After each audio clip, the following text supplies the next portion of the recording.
श्री गणेशाय नमः। जय श्री कृष्णा। श्रीमद् भागवत गीता के 17वें अध्याय का महात्म्य। श्री महादेव जी कहते हैं, पार्वती 16वें अध्याय का महात्म्य बतलाया गया। अब 17वें अध्याय की अनंत महिमा सुनो। राजा खड़गबाहु के पुत्र का दुशासन नामक एक नौकर था। वह बड़ी ही खोटी बुद्धि का मनुष्य था। एक बार वह मांडलिक राजकुमार के साथ बहुत धन की बाजी लगाकर हाथी पर चढ़ा और कुछ ही कदम आगे जाने पर लोगों के मना करने पर भी वह मूढ़ हाथी के प्रति जोर जोर से कठोर शब्द कहने लगा। उसकी आवाज़ सुनकर हाथी क्रोध से अंधा हो गया और दुशासन पैर फिसल जाने के कारण पृथ्वी पर गिर पड़ा। दुशासन को गिरकर कुछ कुछ उच्छ्वास लेते देख काल के समान निरंकुश हाथी ने क्रोध भरकर उससे ऊपर उछाल दिया। ऊपर से गिरते ही उसके प्राण निकल गए। इस प्रकार कालवश मृत्यु को प्राप्त हो जाने के बाद उसे हाथी की योनि मिली और सिंगल द्वीप के महाराज के यहाँ उसने अपना बहुत समय तक व्यतीत किया। सिंगल द्वीप के राजा की महाराजा सहस्रबाहु खड़गबाहु से बहुत बड़ी मैत्री थी। अतः उन्होंने जल के मार्ग से उस हाथी को मित्र की प्रसन्नता के लिए भेज दिया। एक दिन राजा ने श्लोक की समस्या पूर्ति से संतुष्ट होकर कवि को पुरस्कार रूप में वह हाथी दे दिया और उन्होंने 100 स्वर्ण मुद्राएं लेकर उसे मालव नरेश के हाथ बेच दिया। कुछ काल व्यतीत हो जाने पर वह हाथी यत्न पूर्वक पालित होने पर भी असाध्य ज्वर से ग्रस्त होकर मरणासन हो गया।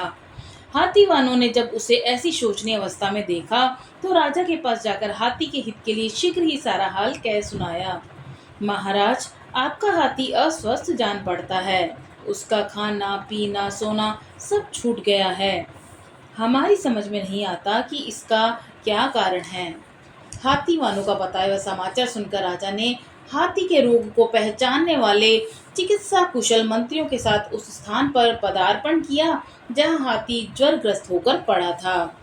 राजा को देखते ही उसने ज्वर जनित वेदना को भूलकर संसार को आश्चर्य में डालने वाली वाणी में कहा, संपूर्ण शास्त्रों के ज्ञाता, राजनीति के समुद्र, शत्रु समुदाय को परास्त करने वाले तथा विष्णु भगवान के चरणों में अनुराग रखने वाले महाराज, इन औषधों से क्या लेना है?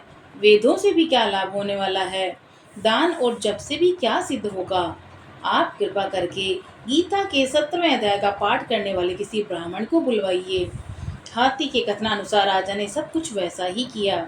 उसके बाद गीता पाठ करने वाले ब्राह्मण ने जब उत्तम जल को अभिमंत्रित करके उसके ऊपर डाला तब दुशासन गज योनि को परित्याग करके मुक्त हो गया। राजा ने दुशासन को दिव्य विमान पर आरूढ़ एवं इंद्र के समान तेजस्वी देकर पूछा, तुम्हारी पूर्व जन्म में क्या जाति थी, क्या स्वरूप था और कैसा आचरण था, और तुम किस कर्म से यहाँ हाथी की होकर आए हो? ये बातें मुझे बताओ। राजा की इस प्रकार पूछने पर संकट से छूटे हुए दुशासन ने विमान पर बैठे ही बैठे स्थिरता के साथ अपना पूर्व जन्म का उपयुक्त समाचार यथावत कह सुनाया। तत्पश्चात नरश्रेष्ठ मालव नरेश भी गीता के 17वें अध्याय का पाठ करने लगे। इससे थोड़े ही समय में उनकी मुक्ति हो गई। जय श्री कृष्ण।